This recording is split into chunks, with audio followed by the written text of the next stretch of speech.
welcome to the channel. Today I'm going to show you how to use an option from Terraform to validate your template's format and to be compliant with the Terraform guidelines. But before we start, if this is your first time in the channel, I'll invite you to take a look at the channel playlist where you will find a lot of free tutorials for Jenkins, Docker, AWS, Terraform, Ansible, SonarQube, security, Bash, and more.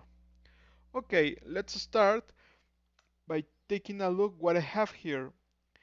This is a main.tf that will create an EC2. I have only one TF file, one template, and let's take a look on its content. As you can see, I have here two blocks, two code blocks, the provider and the resources, and it's pretty much standard, the, the information I have here. But about the formats, here I have a tab, but based on the Terraform guidelines, this should be spaces. And if I do this, if I do a Terraform FMT with the option check, it will say that main.tf is not compliant. If you have more .tf files in your folder and they are not compliant, it will be listed all of them in this output. How to solve this? Then I'm going to use fmt as well with the option diff.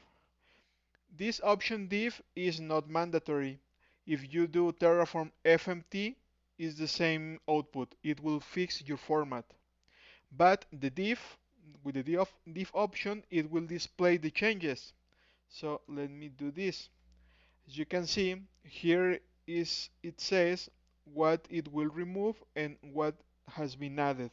And as you can see, the tab was removed and then two spaces were added. Same here. Okay, tabs are not allowed. If I do a cut to the main.tf, now this is how it looks and it is compliant with the Terraform guidelines about formatting.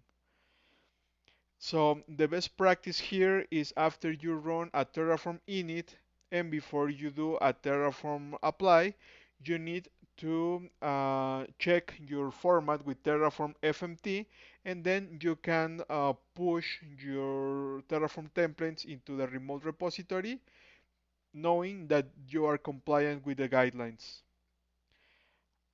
This is all for this video. I hope you enjoy it. Please subscribe to the channel. Thanks.